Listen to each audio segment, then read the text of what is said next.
Okay, so this is 6.3. And again, returning to the idea that we're dealing with a normal curve, a normal distribution, what we'd like to do is find the area between the lower bound of A and the upper bound of B. So our goal is, what is this area? How do we find it? Because if we find that area, we found the probability, because area equals probability. So there are important pieces of information that we need to know. Number one, the mean. So what is the mean? That establishes the center or the line of symmetry for this normal distribution, okay? The second item that we have to know is the standard deviation, and that's going to establish the height and the width of our normal distribution. So these two things in general will give us the shape of our curve. The last piece of information that we need is something I'm going to call the target. The target is the X value that we're interested in. We would like to find the area of the target B. So we want to find this area. And our target is an X value. In this case, we're going to let it be the variable B. Okay. So how would we find this area? If B was equal to 1, it's pretty easy. The area is 0.34. If B was equal to 2, and remember, this is 68% divided by 2, right? If B was equal to 2, remember the total area from the empirical rule is 95%.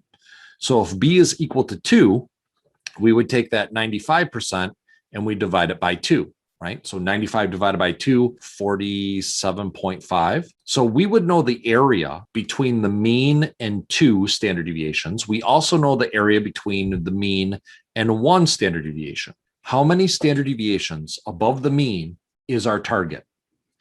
Is it 1 standard deviation? Is it 2 standard deviations? Is it 3 standard deviations? If it's one of those numbers, we could use the empirical rule. But what if it's not a discrete value? What if the value of our target is continuous?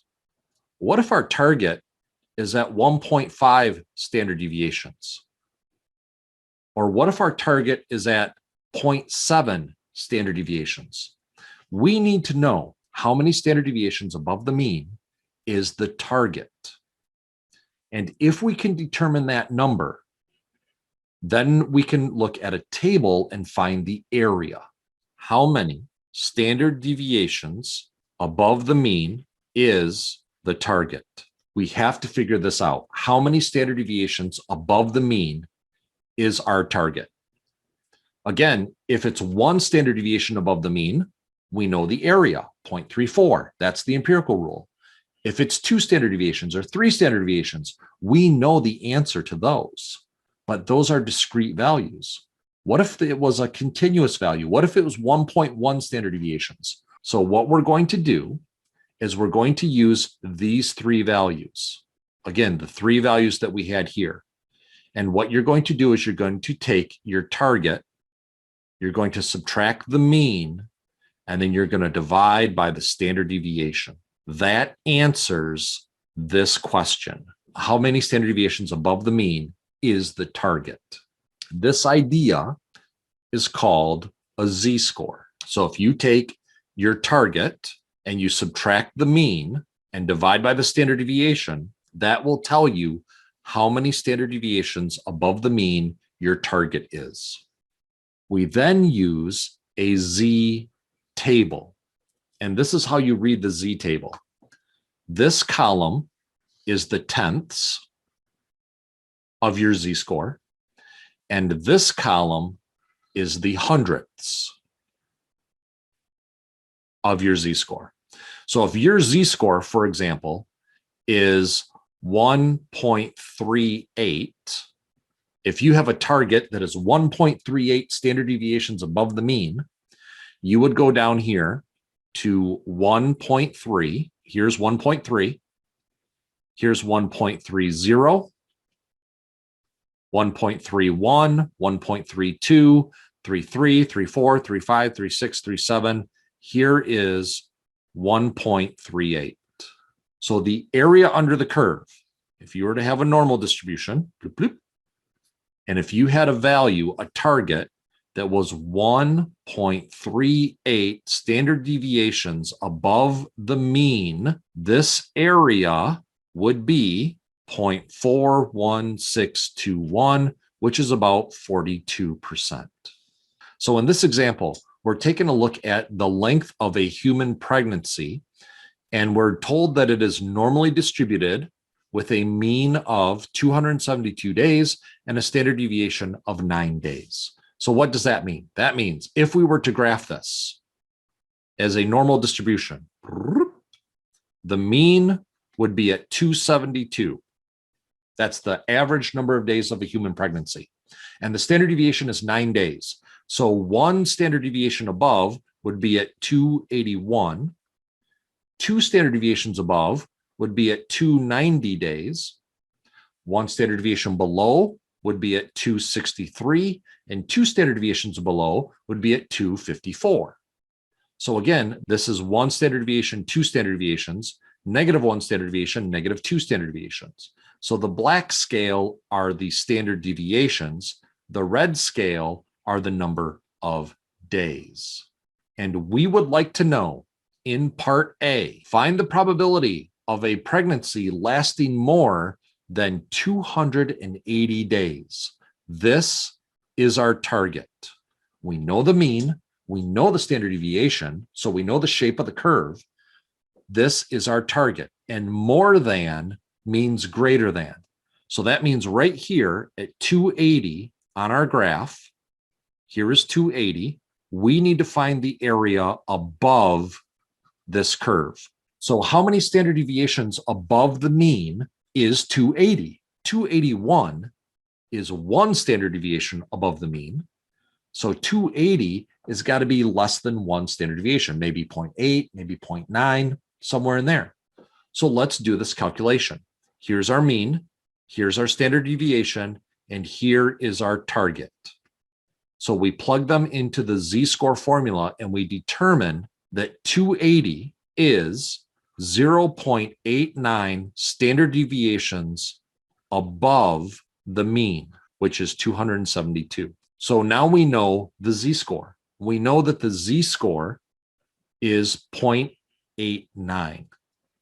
Here is a graph of what we're looking for that is much better illustrated than what I could do.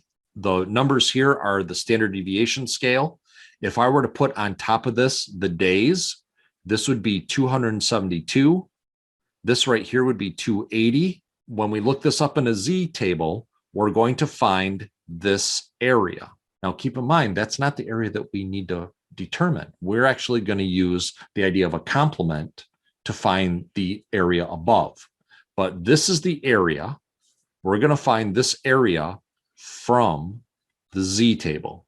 So from our Z table, we're going to find 0.8, and then we need a 9. So here's 0.8, and here is 0.89. So the area from the Z table is this, and now we have to subtract that area from 0.5 to find this area. So if you take 0.5 and subtract the area from the Z table, you'll get this value. And so there's an 18.7% chance that the pregnancy will last more than 280 days. We have technology that can help us solve these problems. And we're going to show that to you by clicking on these links that take you out to Desmos. Here's that big nasty function that I said you'd never have to plug a number into. There it is. Here is the mean, M. Here is the standard deviation, S. Like many things in Desmos, this is dynamic. So I can move the mean and the graph changes.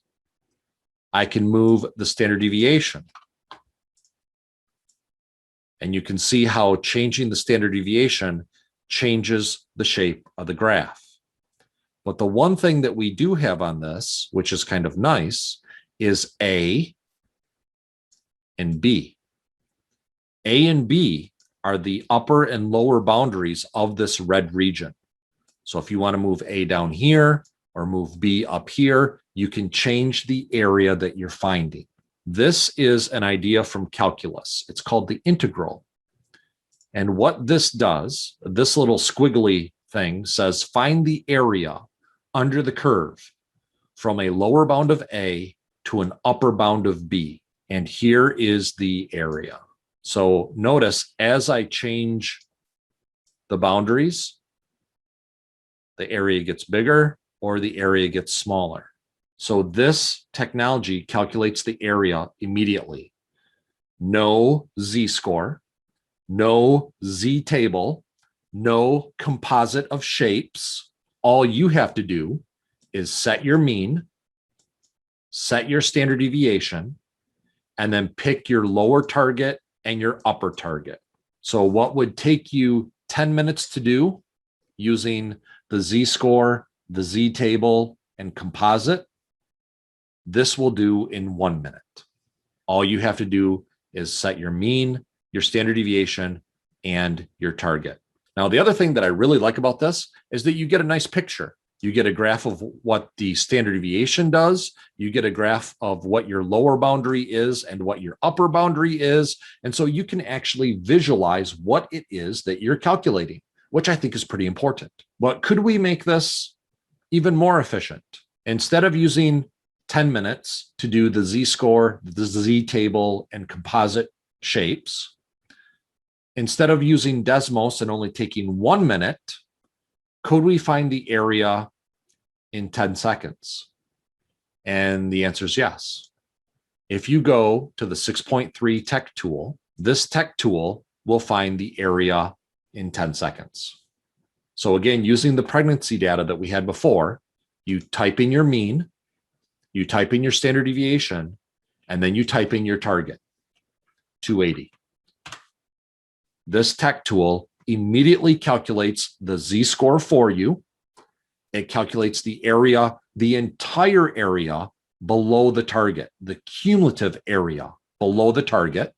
It also calculates the cumulative area above the target and the area above the mean. So what would take a student using z-score, z-table, and composite shapes 10 minutes, this will do in 10 seconds. But there's a catch. You have to know what these numbers mean. And I try to explain it here, right, with the standard z-score, the area below the target, and all this kind of stuff.